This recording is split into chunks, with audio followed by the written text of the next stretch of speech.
कोई भी ऐसा नेता जो यह नहीं कह सकता हो कि उन्होंने कभी लाठी खाया हो, कभी संघर्ष किया हो, किसी गरीब की मदद की हो, चुनावी साल के पहले उनका कोई बिहार के संदर्भ में कोई मतलब हो ना।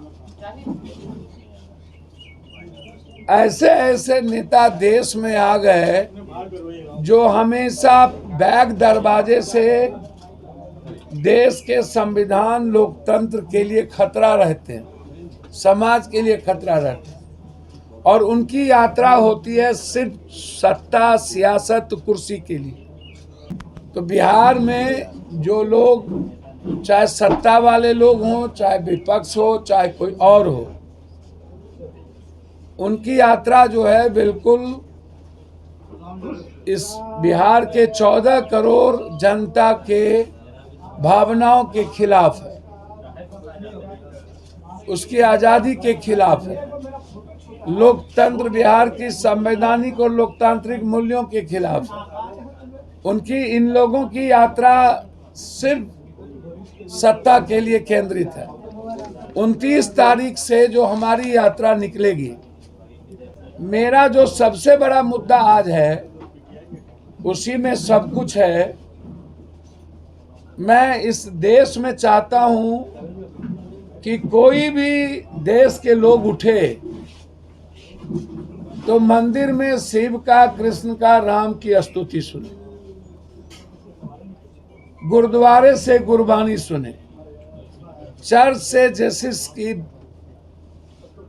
वो प्रेयर प्रार्थना सुने, लेकिन मस्जिद से भी अजान सुने।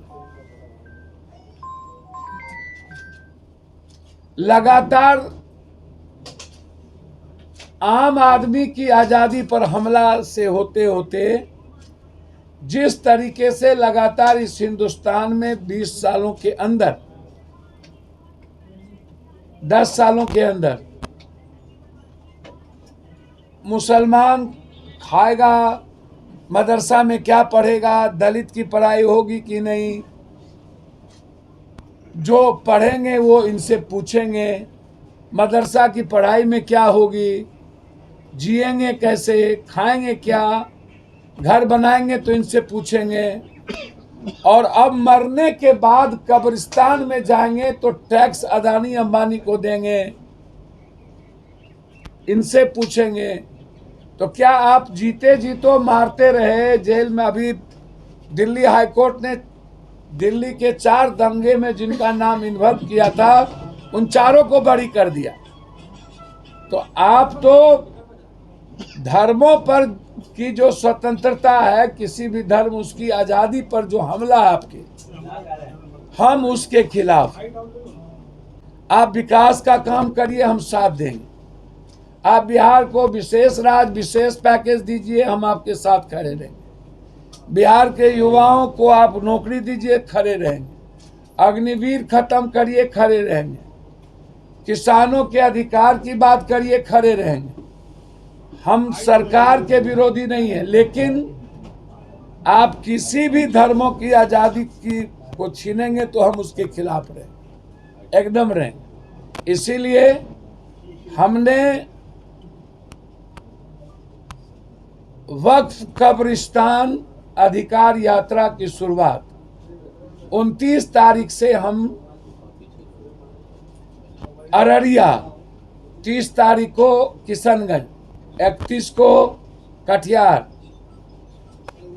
कोसी सीमांचल होते हुए पटना के गांधी मैदान है। हम वक्फ की कमेटी के सारे मेंबर से हम बात कर रहे हैं।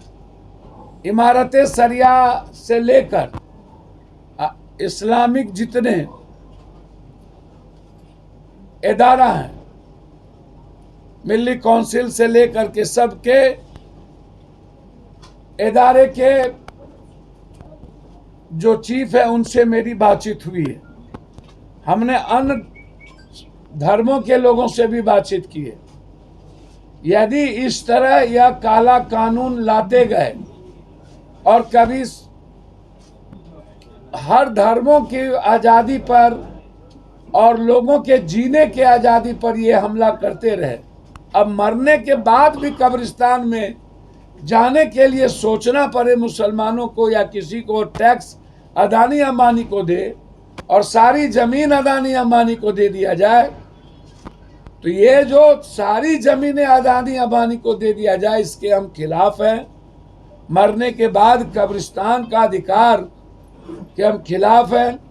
वक्फ जो बिल्कुल रिलीजन से जुड़ा मामला है, जो मुसलमान से जुड़ा मामला नहीं है, उसके जीने से जुड़ा मामला है, या इस पर जो इन्होंने डिफाइन किया है या काला कानून है, मेरे जीते जी, पप्पू यादव के जीते जी किसी धर्मों की आज़ादी पर, उनके अधिकार पर हमला हम नहीं होने दें। और हम इसकी लड़ाई